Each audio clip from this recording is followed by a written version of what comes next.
Governor ప్రసంగంపై ధన్యవాద తీర్మానంపై భారత రాష్ట్ర సమితి పక్షాన మాట్లాడటానికి అవకాశం ఇచ్చిన మీకు ముందుగా ధన్యవాదాలు.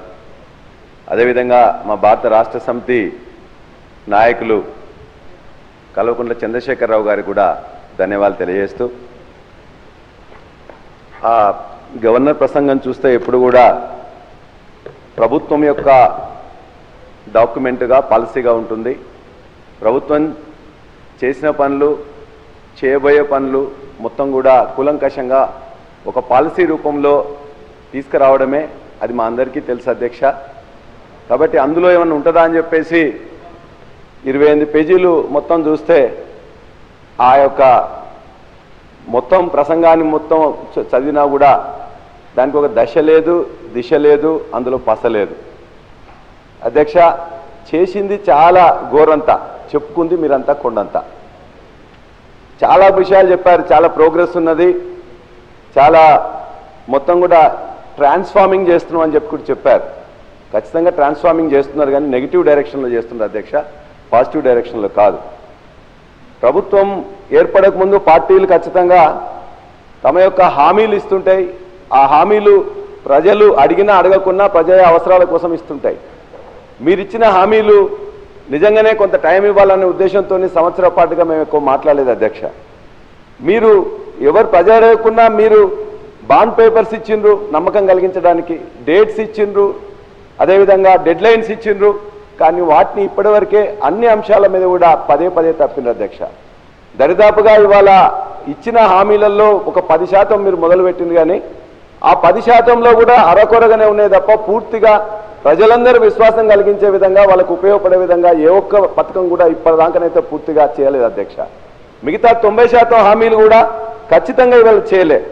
ఒక విధంగా చెప్పాలంటే ఈ ప్రాంతంలో నేను చదువుకోవడం కానీ లేకపోతే చూస్తే 19 ప్రజాస్వామిక ప్రభుత్వాలు ఈ తెలంగాణ ప్రాంతానికి ఇప్పటిదాకా 1951 నుంచి వస్తే, ఆ 1951 తర్వాత తెలంగాణ ఏర్పడిన తర్వాత 3 ప్రభుత్వాలు వస్తే, ఇన్ని ప్రభుత్వాల్లో కూడా ఇంత అప్రజాస్వామికంగా ఇంత అహంకారపూరితంగా ఉన్న ప్రభుత్వం మాత్రం ఎక్కడ లేదు అధ్యక్ష. అంతేకాదు అధ్యక్ష, అనుభవం లేమితో ఇవాళ అత్యంత తక్కువ కాలంలోనే అప్రతిష్ట మూట కట్టుకున్న ప్రభుత్వం ఈ ప్రభుత్వంగా ప్రజలందరూ భావిస్తున్నారు అధ్యక్ష. అంతేకాదు అధ్యక్ష, ఇవాళ అనేక హక్కులను ఎవరైనా నిజంగా ఈ పని చేయలేదని చెప్పేసి ఎక్కడ ఎవరన్నా అడిగితే, గ్రామాల్లో కరెంట్ రాలేదనో, పంట ఎండిపోతుందనో ఎవరైనా జర్నలిస్టులు పోయి అక్కడికి అడిగినట్లయితే ఆ జర్నలిస్టుల మీద కూడా కేసులు పెట్టే, మహిళా జర్నలిస్టుల కేసులు పెట్టే దుస్థితి మాత్రం ఏనాడు ఏ ప్రభుత్వంలో రాలేదు అధ్యక్ష. ఇవాళ ఫీ రియంబర్స్మెంట్ ఏమని అంటే కొట్లాట, సర్పంచులు పెండింగ్ బిల్లులు ఏమంటే కూడా ఇబ్బంది అధ్యక్ష.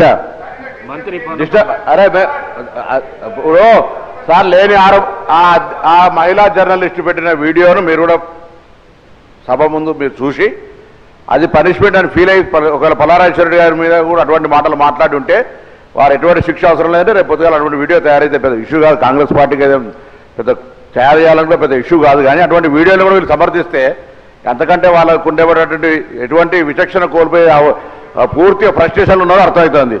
అనుభవం గురించి మాట్లాడుతున్నారు. ఎవరికి అనుభవం లేదు అధ్యక్ష? కాంగ్రెస్ పార్టీకి అనుభవం కావాలా?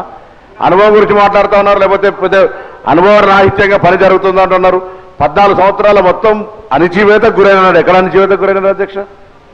ప్రజాస్వామ్యమే లేదని చెప్తా ఉన్నారు 14 సంవత్సరాలు. ఇటువంటి పద్ధతి మాట్లాడితే నేను దయచేసి సభకు సంబంధించి గవర్నర్ గారి ప్రసంగం మీద వారు చెప్పమనండి, వారిని విమర్శించదలుచుకున్నా మేము నెగటివ్ రోడ్లో పోతున్నామంటే మాకే అభ్యంతరం లేదు.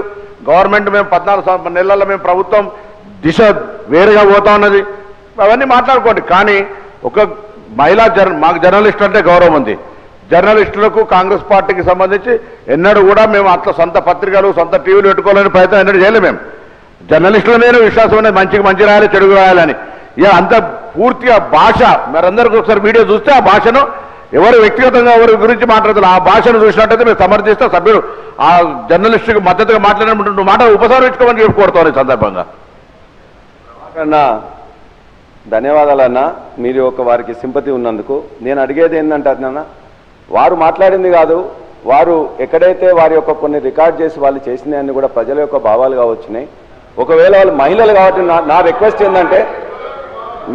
ఏంటంటే అధ్యక్ష, 2 మహిళా జర్నలిస్టులని టెర్రరిస్టులు చేసినట్టు చేసింది కాబట్టి ఆ రేవతి తన్వి యాదవ్ మీద కొద్దిగంత సానుకూలంగా మీరు దయచేసి ఆలోచించి వాళ్ళని విడుదల చేయాలని కోరుతున్నాం.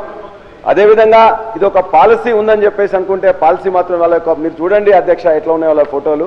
ఇవాళ తెలంగాణ అస్తిత్వం మీద ఇక్కడ చాలా అంశాలు మీరు రాశారు. ఇందులోనే ఒకటేం చేసిండ్రు, మొత్తం కూడా ఆనవాళ్ళన్నింటి కూడా ఉండకుండా చేస్తామని తెలంగాణ తల్లి రూపురేఖలను మార్చారు. తెలంగాణ స్టేట్ టీఎస్ అని ఉంటే టీజీ అని మార్చారు.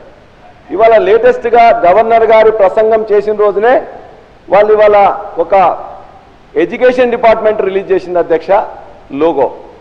ఆ లోగోలో ఇప్పుడు ఇంతకుముందు ఎప్పుడైతే కాకతీయ కళాతోరణాన్ని చార్మినార్ని తీసేస్తామని చెప్పేసి అంటే ఆనాడు ప్రజలందరూ అదేవిధంగా మేధావులు అందరూ కూడా చెప్తే దాని మీద వెనక్కి తగ్గినట్టు తగ్గింది. కానీ ఇవాళ మరలా దాన్నే ఇవాళ మొత్తం కూడా తెలుగులో కానీ ఇంగ్లీష్లో కానీ మరి రిలీజ్ చేసిన దాంట్లో ఆ రెండు లేకుండానే ఇచ్చారు. అంటే ఇది కావాలని చేసిండ్రా లేకపోతే మొత్తం మార్చాలని చెప్పేసి అనుకున్నారో దయచేసి మీరు ఆలోచించాలి.